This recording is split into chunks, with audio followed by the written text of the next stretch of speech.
Purnamada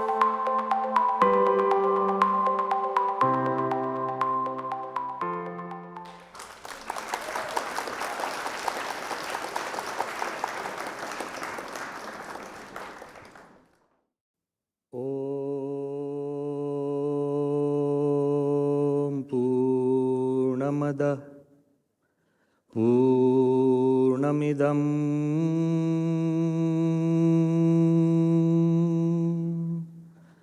Purnat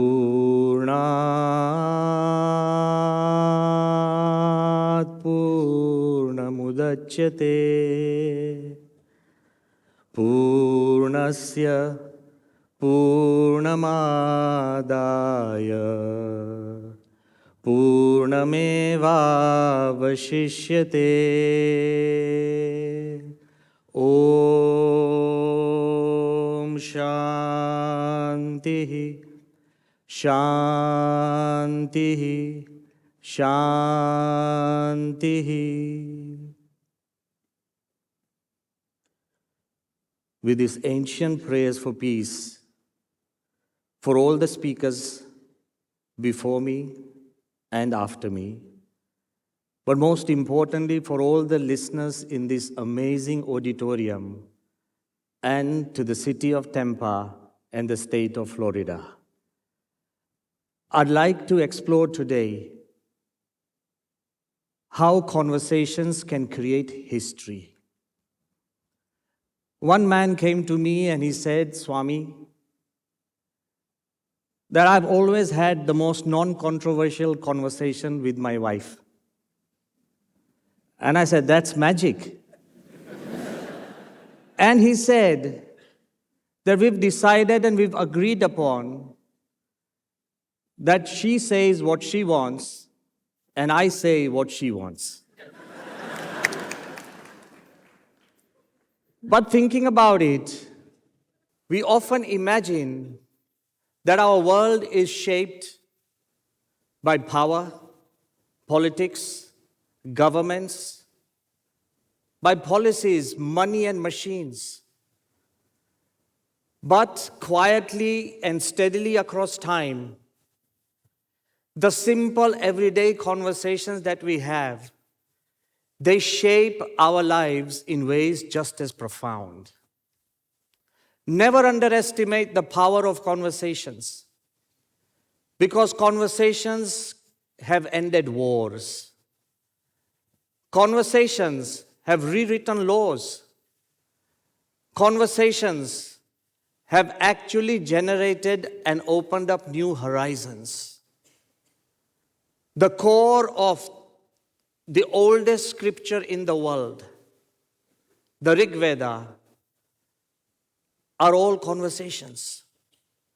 And even the great religious books like the Bible, the Quran, the Torah, the Bhagavad Gita, the Vachanamrit, they are based upon conversations. Many great inventions and great philosophies have emerged out of conversations. Remember, conversations allow us to express our emotions, to exchange ideas, to evolve thoughts, and to enlighten our lives. So let me begin with a simple question which most of us have but very few ask. Why are my clothes orange? Well, obviously it's got nothing to do with American prisons. And I also want to tell you, yes, it makes us more visible and more difficult to escape. And it's got nothing to do with Florida being the orange state, where the state fruit is an orange, the state flower is an orange blossom, and the state drink is an orange juice. But this was the question that was asked of me when I first entered the Royal Majlis in Abu Dhabi in September 2013. I was the first Hindu monk to enter this Majlis 50 sheikhs were seated around. And obviously, I was a little nervous because one sheikh very innocently asked me that, why are your clothes orange? Till now in my whole life, nobody has ever asked me this. And the answer that came to me spontaneously, and I'm not trying to say it came down from a big scripture or some reference or something like that, what came naturally to me, and I'm sharing that with you, I said, Your Highness, as such, we are Hindu monks, and when we pass away, we are not buried, we are cremated. And the color of the fire that consumes our body is either yellow, orange, or red. This is a reminder that I am dying every day, every hour, every minute, and every second. So do as much good as you can, in as many ways as you can, to as many people as you can, as long as you can. They were all intrigued. But I also want to tell you that this conversation grew with more conversations. And the environment became so comfortable, so generous, and so light-hearted that one of the sheikhs asked me, that Your Holiness, why don't you write to His Highness a letter to get a land to build a temple? And I thought, could I? Should I? Never in the wildest dreams had I ever thought that this was a possibility. But the power of one genuine and gentle conversation aligned our minds and hearts to such an extent that faith and trust grew, that today stands one of the most celebrated temples of our time. The BAPS Hindu temple, the iconic and historic mandir in Abu Dhabi. It is celebrated because it is the first of its kind in the Middle East in the history of humanity. It is celebrated because it has been constructed in a completely traditional manner. 20,000 tons of stone locked into stone.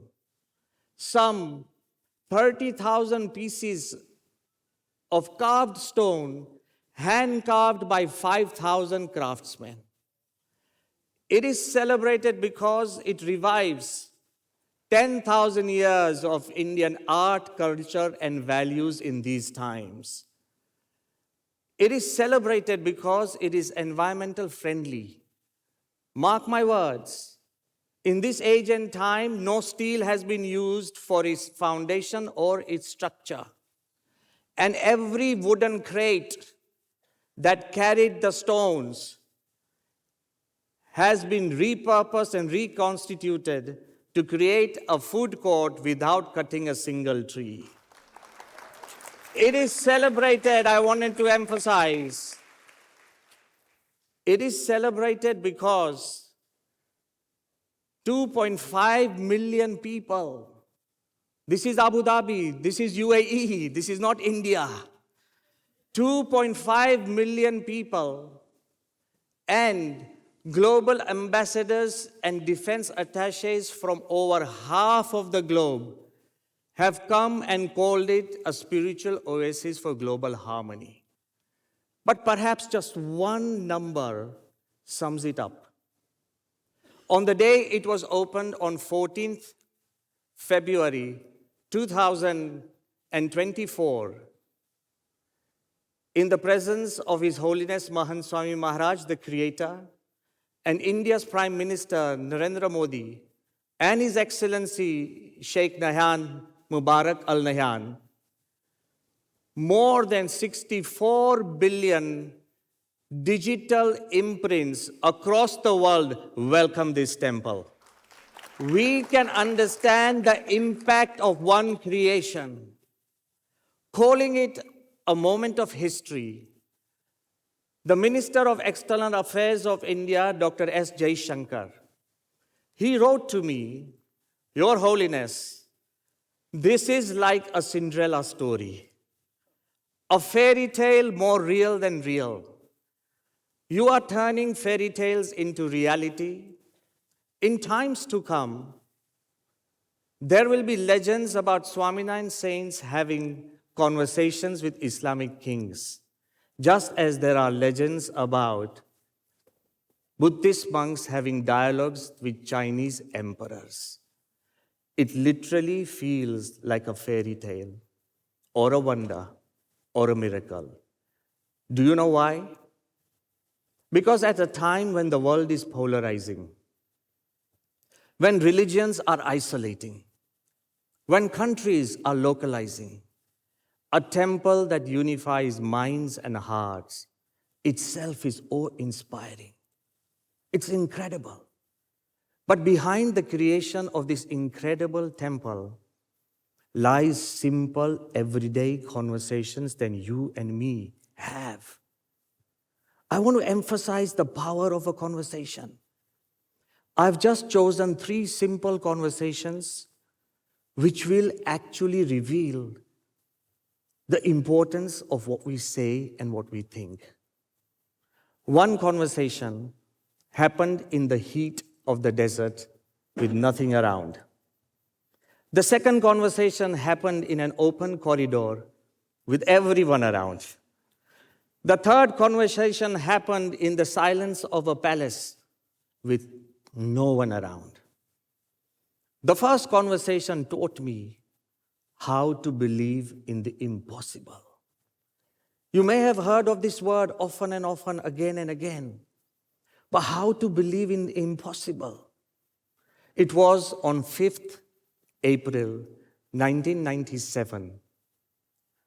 We were in the sands of Sharjah. It was hot, the sun was scorching. And all of us, a handful of us monks and devotees, we sat around our spiritual leader. The person holding the microphone is me.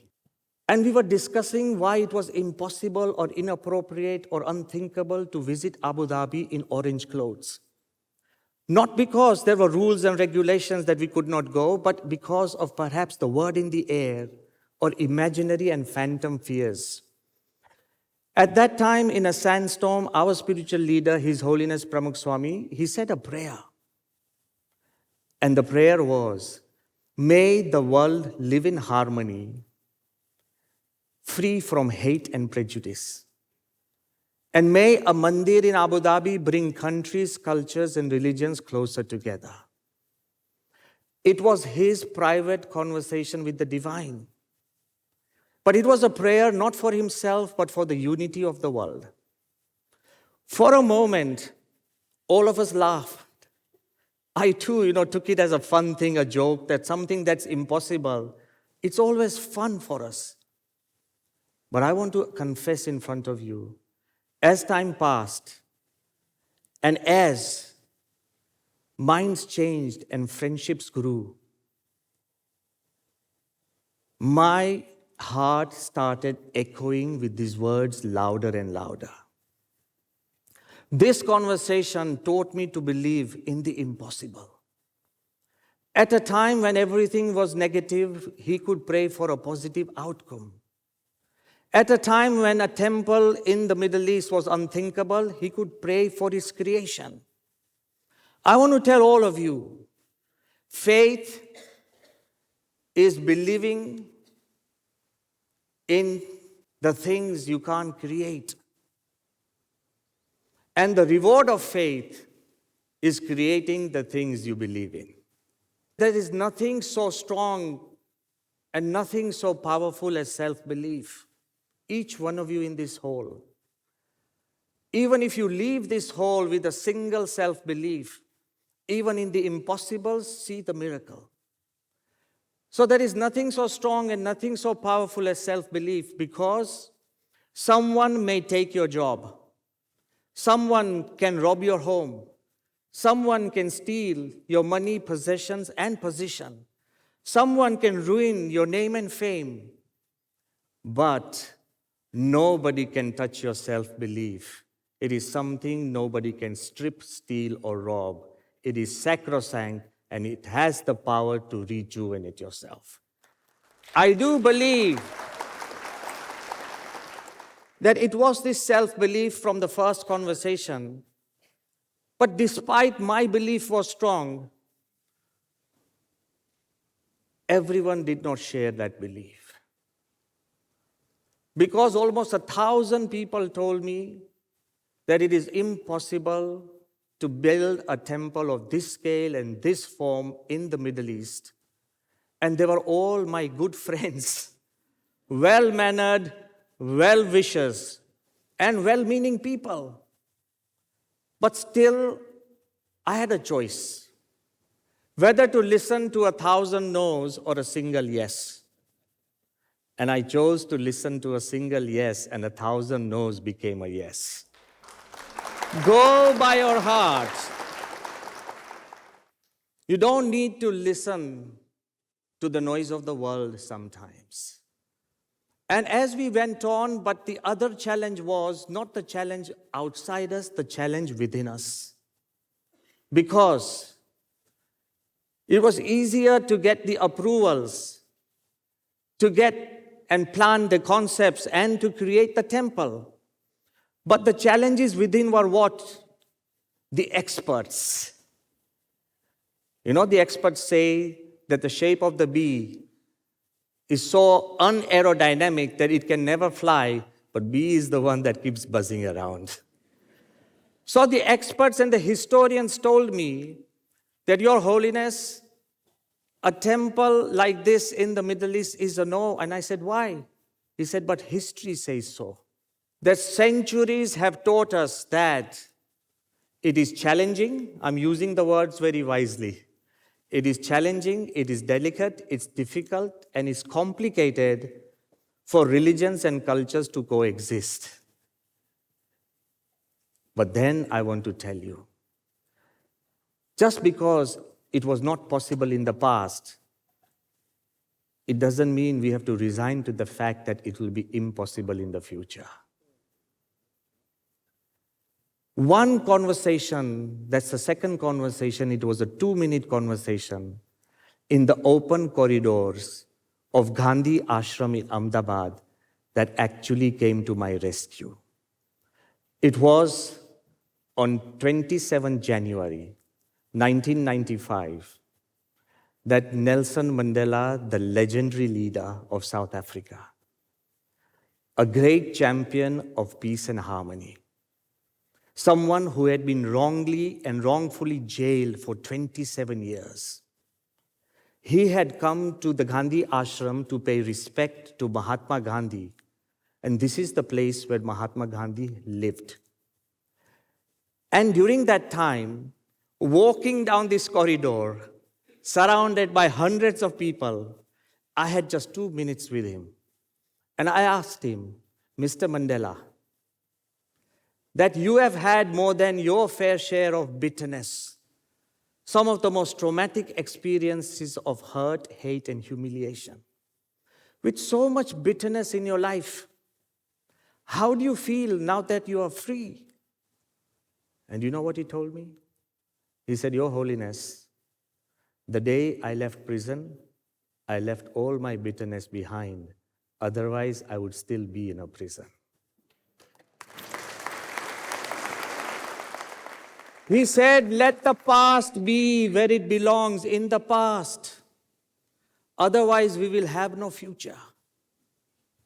I ask all of you, so what if you had a troubled past?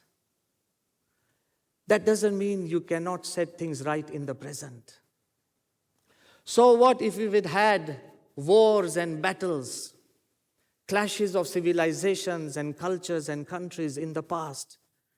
That doesn't mean we cannot turn the leaf over and create peace in the present. So I stand before you to tell you that I have learned one thing, that do not let your past hurts and hates haunt you. And do not allow your past to hijack your present. And this temple continued, and it was created, And it has helped everyone in that part of the world to rise beyond the divisions that divide the human beings. Imagine a Muslim king donating land for a Hindu temple, where our lead architect of the complex is a Christian Catholic, where our project manager is a Sikh, where our foundation designer is a Buddhist, where our construction company is Zoroastrian Parsis, where our chairman comes from a Jain tradition, and where our chief consultant is a man of no religion. This is the BAPS Hindu temple in Abu Dhabi.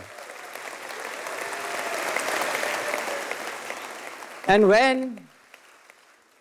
when people came from all walks of life, from all corners of the world, to participate in this temple, to give a part of their time, talent, and a part of their heart,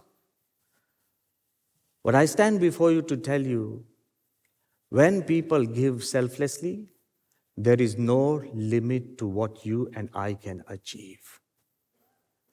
Remember, at the peak of your success, when you have achieved everything, you still grow in value by what you give. We think in life we grow by getting. No way. We grow by giving. Our spiritual leader, Pramukh Swami Maharaj and Mahant Swami Maharaj, have always told us, in the joy of others lies our own. We only live when we give. We don't live because we get. And this value was reaffirmed in a very interesting way and a simple conversation. It was in the silence of the sea palace of the ruler of Abu Dhabi, His Highness Sheikh Mohammed bin Zayed Al Nahyan. I had the opportunity to meet him on 6th November 2024. When I thanked him for giving us the land in charity, for giving us the permission and all the love and support to build the first traditional Hindu temple in the history of the world in the Middle East, you know what he told me? Your Holiness, this is where you are wrong. And I was surprised. He's one of the wealthiest rulers of the world, one of the most powerful, a king amongst kings. And when he said, this is where you are wrong, I said, why? How come I am wrong? He said, Your Holiness, it is not I who you should thank. It is my father who you should thank, His Highness Sheikh Zayed, because I am not even worthy of walking in his shadows. But beyond humility, he narrated one story which I want to share with you. And perhaps this is the first time ever it is being shared. It was in these private moments, and I've taken his permission to share with you. He said, when I was young, and he went to Tanzania for a holiday to see the Maasais, the warrior tribe. When he went back home, his father, Sheikh Zayed, asked him, Muhammad, what did you do? And he said, Dad, I saw the Maasais, their valor, their courage, their strength, their stamina, their amazing fearlessness. His father asked him, but no, Muhammad, I asked you, what did you do? He said, I told you what I did. He said, no, what did you do for them? And that's when, now the current ruler, His Highness Sheikh Mohammed bin Zayed Al Nahyan, he told his father, he said, Father, but they are different. And that's when his father told him that, remember, God created the world. He created you, me, everyone and all. And everyone in this world is equal. Go back and complete your holidays by doing something for them. He went back and he helped dig several water wells. And today, thousands of Maasais flourish around those water wells. It's not about what you have.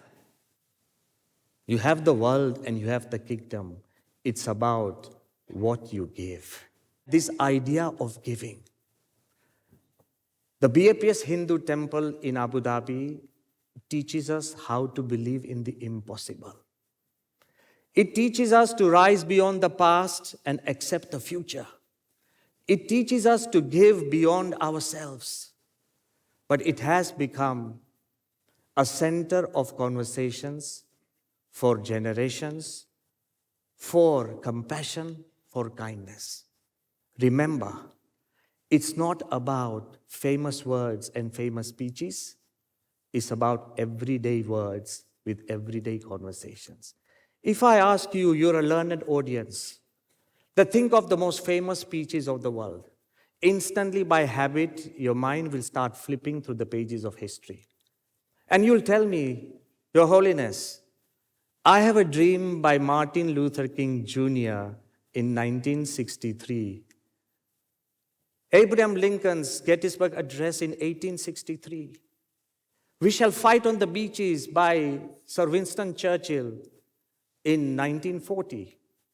Or Quit India by Mahatma Gandhi in 1942 that began the end of the British rule in India. Yes, all these speeches are famous, the words are famous, the people are famous. But they inspired people at that time, at that moment, and only those people. What will inspire you and me are the everyday conversations we surround ourselves with. Latest science tells us, this is research, pure research, that everyday conversations you have in the kitchen, at the dining table, in the park, or waiting for a bus, or even outside, inside the intervals and the intermission. The everyday conversations you have is as productive and as powerful as solving crossword puzzles. They help rewire your emotions and rewire your relations. But perhaps it's not about famous words.